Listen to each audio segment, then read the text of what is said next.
এই ওবিসিটি এবং এটার সাথে আপনার কার্ডিয়াক যারা রেসপিরেটরি মেডিসিনের রোগীরা আছেন তাদের অবভিয়াসলি কিছু রিলেশন আছে, স্পেশালি যারা স্লিপ অ্যাপনিয়া রোগীরা আছেন বা অনেকের এরকম শ্বাসতন্ত্রের সমস্যা হয়ে থাকে, শর্ট নেক যাদের থাকে তাদের এরকম অসুবিধা হয়। সো আপনি বিশেষজ্ঞ হিসেবে আসলে ওবিসিটির সাথে এই সম্পৃক্ততাটাকে কিভাবে জানাতে চান আমাদের দর্শকদের? আসলে ওবেসিটি নিয়ে আমার কথা বলতে যাওয়াটা একটু সমস্যার। রোগীরাও যখন আমাকে জিজ্ঞেস করে কিভাবে ওজন কমাবো, আমি প্রথমে বলি যে ভাই এটা যদি খুব ভালো জানতাম তাহলে নিজেরটাই কমাতাম। তো যাই হোক, আপনি যে প্রশ্ন করেছেন এটা আসলে একটা অত্যন্ত জনস্বাস্থ্যের গুরুত্বপূর্ণ বিষয়, এবং এখন আমাদের দেশে বিশেষত একটু মধ্যবিত্ত এবং উচ্চবিত্ত পর্যায়ে কিন্তু এটি খুব ভয়াবহ এসেছে। সেটি হচ্ছে স্লিপ অ্যাপনিয়া, ঘুমের ব্যাঘাত। দেখা যাচ্ছে এক সময় আমরা বলতাম যে না, তিনি নাক ডেকে ঘুমালেন মানে হচ্ছে খুব আরামের ঘুম দিলেন। আসলে নাক ডেকে ঘুমানোটা হচ্ছে গিয়ে একটা ব্যারামের ঘুম। কারণ নাকে অবস্ট্রাকশন হলেই নাক ডাকে, এবং এইভাবে যে ঘুমায় তার শরীরে ঘুমের সময় যেভাবে অক্সিজেন এসে সমস্ত শরীরটাকে আবার পরের কাজের জন্য অ্যাক্টিভ করে দেওয়া, সেটি করতে পারে না।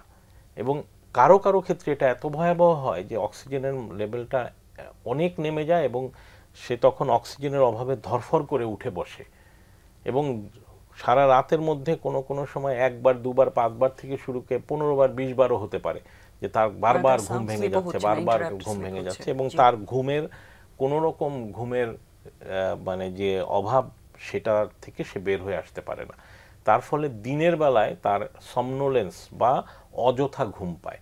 দেখা যাচ্ছে যে এই এই যে হয়তো আমরা তিনজন বসে আছি, আপনি ওনার সাথে কথা বলছেন, আমার স্লিপ অ্যাপনিয়া ছিল, আমি ওই কথার মধ্যেই ঘুমিয়ে পড়ছি, ঢুলে পড়ছি, টিভি দেখতে বসেছি, ঢুলে পড়ছি, পত্রিকা পড়ছি, ঢুলে পড়ছি, একটা সভায়, একটা সভা সমিতিতে আছি, আমি দেখা যাচ্ছে আমার ঘুম ধরে যাচ্ছে। যারা বাসায় থাকেন তারাও দেখা যায় যে সময় তার ঘুমানোর কথা না, সেই সময় তাকে বিছানা টানে, মনে হয় যে সে গিয়ে একটু ঘুমিয়ে পড়তে চায়। তো এর ফলে যেটা হয়, ওই যে কথাটা একদম শুরুতে বলেছিলাম এয়ার পলিউশন নিয়ে, ওই ধরনের একটা সমস্যা হয়। শরীরের সমস্ত অঙ্গ প্রত্যঙ্গ কিন্তু অক্সিজেনের অভাবে ভোগে, ফলে প্রতিটি অঙ্গ প্রত্যঙ্গই দুর্বল হতে থাকে।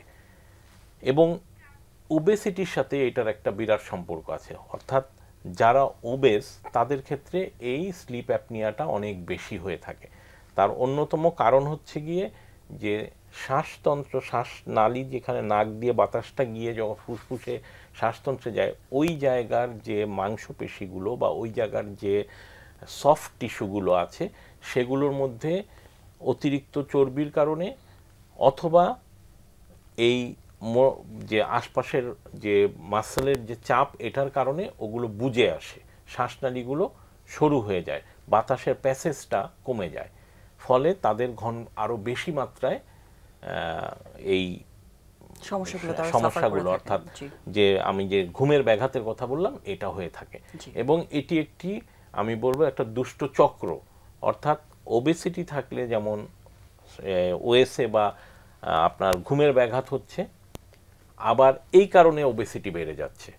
এই চক্রের মধ্যে একবার ঢুকে গেলে তাকে কিন্তু মানে এখান থেকে বের করে আনা বেশ কষ্টের, এবং তার সাফারিংসগুলো কিন্তু খুবই ভয়াবহ হয়ে থাকে। এবং যারা এই ধরনের রোগীরা আছেন তারা যাতে বিষয়টা আসলে একটু মাথায় রাখেন। সবাই যেটা চায় যে ডাক্তারের কাছে গেলে মেডিসিন দিয়েই সব কিছুর হয়তো সমাধান হয়ে যাবে। আসলে এখানে লাইফস্টাইলের যে গুরুত্ব কত বেশি এবং হেলদি থাকাটা কতটা ইম্পর্টেন্ট রোগগুলো থেকে বের হওয়ার জন্য, সেটা আপনারা নিশ্চয়ই বুঝতে পেরেছেন বিশেষজ্ঞের কথাটা শুনে।